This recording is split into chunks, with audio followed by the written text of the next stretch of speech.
തമിഴ്നാട്ടിലെ വൈഗ നദിയുടെ തീരത്തായി സ്ഥിതി ചെയ്യുന്ന തമിഴ്നാട്ടിലെ തന്നെ ഏറ്റവും വലിയ മൂന്നാമത്തെ സിറ്റിയാണ് മധുരൈ.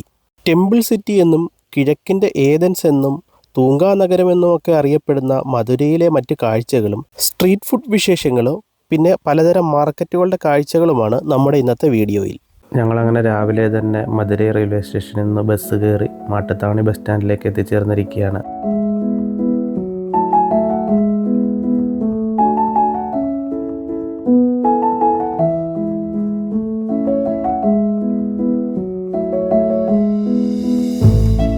നമ്മളിങ്ങോട്ട് വന്നതെന്ന് വെച്ച് കഴിഞ്ഞാൽ ഈ മാട്ടുത്താവണി ബസ് സ്റ്റാൻഡിൻ്റെ അടുത്തായിട്ടൊരു പൂ മാർക്കറ്റുണ്ട്.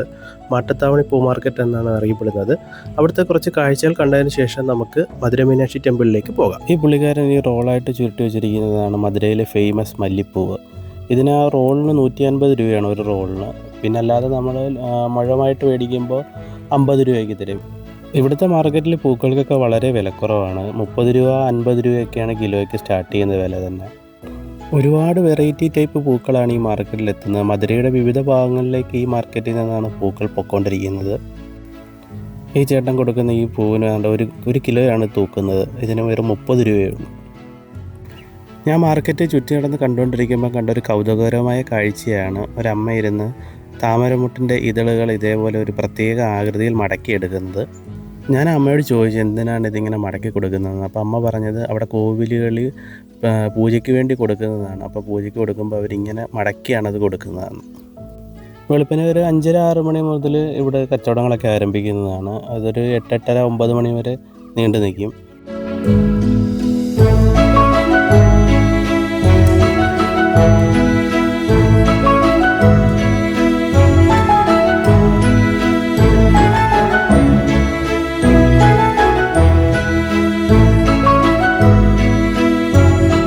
മാർക്കറ്റിലെ കാഴ്ചകളൊക്കെ കണ്ടതിന് ശേഷം നമ്മൾ ബ്രേക്ക്ഫാസ്റ്റ് കഴിക്കുന്നതിനായിട്ട് മുരുകൻ ഇഡലിയിലേക്ക് വന്നിരിക്കുകയാണ്. പിന്നെ ഇവിടെ വരുന്നവരൊരു കാര്യം പ്രത്യേകം ശ്രദ്ധിക്കേണ്ടതാണ്. ഇവിടെ പാർക്കിംഗ് വളരെ കുറവാണ്. തീരെ സ്പേസിലെന്ന് തന്നെ പറയാം. നമ്മൾ പുറത്തെവിടെയെങ്കിലും പാർക്ക് ചെയ്തിട്ട് വേണം ഇങ്ങോട്ട് വരാൻ വേണ്ടി. ഇവരുടെ ഇവിടുത്തെ മെയിൻ ഹൈലൈറ്റാണ് ഈ വിളമ്പുന്ന 3 ചട്നികൾ. തേങ്ങാ ചട്നി, തക്കാളി ചട്നി, പിന്നെ മല്ലി കൊണ്ടുള്ളൊരു ചട്നി. ഇതേപോലെ 3 ചട്നികളാണ് നമുക്ക് ഇവർ തരുന്നത്.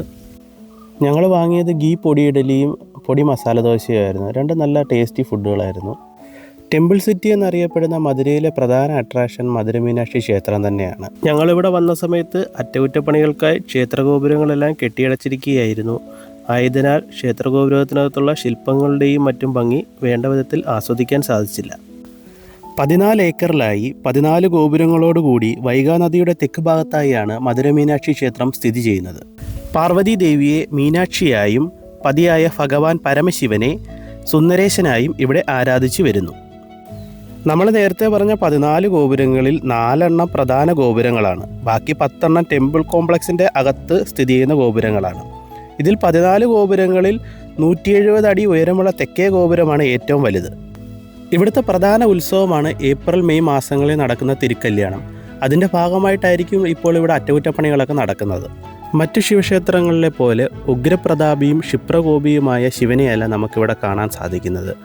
പകരം പട്ടും ആഭരണങ്ങളും ധരിച്ച് ചിരിച്ചുകൊണ്ട് നിൽക്കുന്ന ഗൃഹസ്ഥനായ ശിവന്റെ പ്രതിഷ്ഠയാണ് ഇവിടെ നമുക്ക് കാണാൻ സാധിക്കുന്നത്. ക്ഷേത്രത്തിന് ചുറ്റുമായി ധാരാളം വ്യാപാര സ്ഥാപനങ്ങൾ നമുക്ക് കാണാൻ സാധിക്കുന്നതാണ്. പൂജാ സാധനങ്ങൾ, പൂക്കൾ, വസ്ത്രങ്ങൾ, കളിപ്പാട്ടങ്ങൾ, പാത്രങ്ങൾ, ആൻറ്റിക് സാധനങ്ങൾ, വിഗ്രഹങ്ങൾ കൂടാതെ ചെട്ടിനാട് സാരികൾ നമുക്കിവിടെ നിന്ന് വാങ്ങാൻ സാധിക്കുന്നതാണ്. പിന്നെ ഒരു കാര്യം പ്രത്യേകം ശ്രദ്ധിക്കണം. നമ്മൾ വാങ്ങിക്കുമ്പോൾ വില പേശി വാങ്ങിക്കാൻ ശ്രദ്ധിക്കുക. അപ്പോൾ നമുക്ക് ലാഭത്തിന് സാധനങ്ങൾ വാങ്ങിക്കാൻ സാധിക്കുന്നതാണ്. ക്ഷേത്രത്തിൻ്റെ അകത്തേക്ക് ക്യാമറയോ മൊബൈൽ ഫോണോ ഒന്നും അനുവദനീയമല്ല. ആയതിനാൽ നമുക്ക് ക്ഷേത്രത്തിനകത്തെ കാഴ്ചകളൊന്നും നമുക്ക് പകർത്താൻ സാധിക്കില്ല. ക്ഷേത്രത്തിനകത്തും ഒരുപാട് കാഴ്ചകൾ കാണാനുണ്ട്. നിങ്ങളിവിടെ വന്ന് തന്നെ കാണേണ്ടതാണ്. മൊബൈൽ ഫോണും എല്ലാം നമുക്ക് വെക്കാനായിട്ട് പുറത്ത് കൗണ്ടറുണ്ട്. അവിടെ വെച്ചിട്ട് വേണം നമ്മൾ അകത്തേക്ക് കയറാൻ. അകത്ത് നമുക്ക് ക്ഷേത്രത്തിലെ 1000 മണ്ഡപവും ഏകദേശം 33,000-ഓളം ശില്പങ്ങളൊക്കെ നമുക്ക് ക്ഷേത്രത്തിൻ്റെ ഉള്ളിൽ കാണാൻ സാധിക്കും. ഇത് പുതുമണ്ഡപത്തിൻ്റെ മുമ്പിലുള്ള ഒരു നന്ദിശില്പമാണ്. ഈ നന്ദിശില്പത്തിൻ്റെ ബാക്കിലായി നമുക്കൊരു ഗോപുരം കാണാൻ സാധിക്കുന്നതാണ്. ഒരു പാതി പണിത ഗോപുരമാണിത്. ഇതിൻ്റെ പണി പൂർത്തീകരിക്കാൻ സാധിച്ചിട്ടില്ല. ഏകദേശം 500 വർഷം പഴക്കമുള്ള രായർ ഗോപുരം എന്നറിയപ്പെടുന്ന ഗോപുരമാണിത്. ഇതിൻ്റെ പണി പൂർത്തീകരിച്ചിരുന്നെങ്കിൽ മധുരയിലെ തന്നെ ഏറ്റവും വലിയ ഉയരമുള്ള ഗോപുരം ഇതായി തീർന്നേനെ. ഇതാണ് പുതുമണ്ഡപം. പണ്ട് വ്യാപാര സ്ഥാപനങ്ങളെല്ലാം ഉണ്ടായിരുന്നത് ഇതിനകത്തായിരുന്നു. ഇപ്പോൾ അതെല്ലാം ഒഴിപ്പിച്ചു. ഇതിനെ ഒരു മ്യൂസിയം ആക്കാൻ പോവുകയാണെന്നാണ് കേട്ടത്. അതിൻ്റെ റിനോവേഷൻ വർക്ക്സാണ് ഇപ്പോൾ നടന്നുകൊണ്ടിരിക്കുന്നത്. പുതുമണ്ഡപത്തിൻ്റെ തൊട്ടടുത്തായി കാണുന്ന ഈ ബിൽഡിങ്ങിലാണ് ഇപ്പോൾ കടകളെല്ലാം സ്ഥിതി ചെയ്യുന്നത്. നേരത്തെ പുതുമണ്ഡപത്തിലുള്ള കടകളെല്ലാം ഒഴിപ്പിച്ചിരുന്നു. ആ ഒഴിപ്പിച്ച കടകളെല്ലാം ഇപ്പോൾ ഇതിനകത്താണ് സ്ഥിതി ചെയ്യുന്നത്.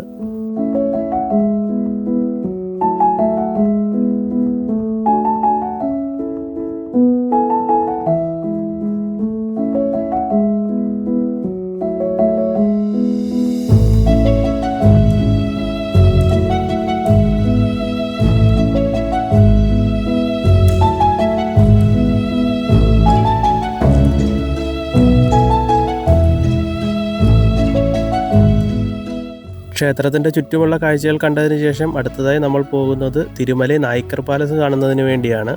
മധുരയിലെ നായ്ക്കർ ഭരണാധികാരികളിൽ ഏറ്റവും മഹാനായ തിരുമല നായ്ക്കർ 1636 നിർമ്മിച്ചതാണ് ഈ കൊട്ടാരം. വലിയ ഒരു നടുമുറ്റവും കൂറ്റൻ തൂണുകളും ദ്രാവിഡ രജപുത്ര വാസ്തുശില്പകലകളുടെ മഹത്തായ മാതൃകയുമാണ് നമുക്ക് ഈ പാലസിൽ കാണാൻ സാധിക്കുന്നത്. രാവിലെ 9 മണി മുതൽ വൈകിട്ട് 5 മണി വരെയാണ് ഇവിടേക്കുള്ള പ്രവേശന സമയം. ടിക്കറ്റ് ചാർജ് വരുന്നത് 10 രൂപയാണ്. കൂടാതെ വീഡിയോ ക്യാമറയൊക്കെ അകത്തോട്ട് കൊണ്ടുപോവുകയാണെങ്കിൽ അതിന് 100 രൂപ എക്സ്ട്രാ ടിക്കറ്റ് നമ്മൾ എടുക്കണം. ഇവിടുത്തെ തൂണുകൾക്ക് ഏകദേശം 19 അടി വീതിയും 82 അടി ഉയരവുമാണ് ഉള്ളത്. ഫോട്ടോസും വീഡിയോസും ഒക്കെ എടുക്കാനും വിശ്രമിക്കാനുമായി ധാരാളം സ്ഥലങ്ങൾ നമുക്ക് പാലസിലുണ്ട്. പാലസിൻ്റെ കുറേ ഭാഗങ്ങളൊക്കെ ഇപ്പോഴും അടച്ചിട്ടിരിക്കുകയാണ്. തിരുമല നായ്ക്കറുടെ കൊച്ചുമകൻ തിരുച്ചിറപ്പള്ളിയിൽ സ്വന്തം കൊട്ടാരം നിർമ്മിക്കുന്നതിനായി ഈ കൊട്ടാരത്തിലെ ആഭരണങ്ങളും തടിക്കൊത്തുപണികളും എല്ലാം നീക്കം ചെയ്തു എന്നാണ് പറയപ്പെടുന്നത്. ഇവിടെയുള്ള രേഖകൾ അനുസരിച്ച് ഈ കൊട്ടാരം പണി കഴിപ്പിച്ചപ്പോൾ നമ്മൾ ഈ കാണുന്നതിൻ്റെ 4 ഇരട്ടി ഉണ്ടായിരുന്നു എന്നാണ് പറയപ്പെടുന്നത്. അന്ന് ഈ പാലസിനെ രംഗവിലാസമെന്നും സ്വർഗവിലാസമെന്നും 2 ഭാഗങ്ങളായിട്ടാണ് തിരിച്ചിരുന്നത്.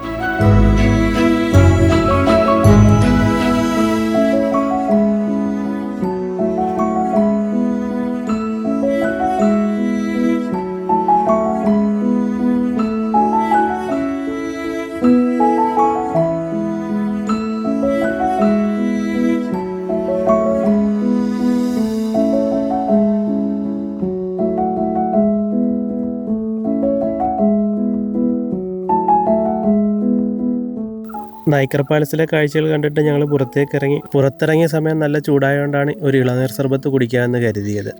ഇവരാദ്യം ഇളനീരെല്ലാം വെട്ടി ഒരു പാത്രത്തിലേക്ക് അതിൻ്റെ വെള്ളം ഒഴിക്കും. അതിനുശേഷം അതിലേക്ക് കരിക്ക് ഒരു മിക്സിയുടെ ജാറിലേക്ക് എടുത്തിടും. അതൊന്ന് ക്രഷ് ചെയ്തിട്ട് അത് തിരികെ ആ ഇളനീരിലേക്ക് കൂട്ടിച്ചേർക്കും. അതിനുശേഷം ഗ്ലാസ്സിലേക്ക് നന്നാരി സിറപ്പ് ഒഴിച്ചതിന് ശേഷം ഈ മിക്സ് ചെയ്ത് വെച്ചിരിക്കുന്ന ഇളനീരും അതിൻ്റെ വെള്ളവും നമുക്കതിലേക്ക് ഒഴിച്ച് അത് തമ്മിൽ മിക്സ് ചെയ്ത് നമുക്ക് തരും. അങ്ങനെ സർബത്തൊക്കെ കുടിച്ച് കഴിഞ്ഞിട്ട് ഞങ്ങൾ കുറച്ച് മുമ്പോട്ട് നടന്നപ്പോൾ കണ്ടതാണ് ഈ നാമ്പ് വിൽക്കുന്ന കട. ഇതെന്ന് പറഞ്ഞാൽ തെങ്ങിൻ്റെ നാമ്പാണ്. വളരെ ഔഷധ ഗുണമുണ്ടെന്നാണ് അവർ പറയുന്നത്. 20 രൂപയ്ക്ക് ഞങ്ങൾ വാങ്ങി ഒന്ന് ടേസ്റ്റ് ചെയ്തു. അത്യാവശ്യം കൊള്ളാൻ, കുഴപ്പമില്ല. മധുരയിൽ വന്നു കഴിഞ്ഞാൽ നിങ്ങൾ തീർച്ചയായും വരേണ്ട ഒരു ഫുഡ് സ്പോട്ടാണ് ഈ കാണുന്ന പ്രേമവിലാസം തിരുനെൽവേലി ഹൽവ കിട്ടുന്ന സ്ഥലം. നമ്മുടെ റെയിൽവേ സ്റ്റേഷൻ്റെ തൊട്ടടുത്തായിട്ടാണ് ഈ കട സ്ഥിതി ചെയ്യുന്നത്. ഇവരീ തരുന്ന ഈ ചൂട് ഹൽവ വായിലേക്കൊന്ന് വെക്കേണ്ട താമസം അലിഞ്ഞിറങ്ങി പോകും. അതുമാത്രമല്ല വളരെയധികം സ്വാദിഷ്ടമായൊരു ഹൽവയാണിത്. ഇവിടെ ഈ ഹൽവയ്ക്ക് 1 കിലോയ്ക്ക് 400 രൂപയാണ് വില.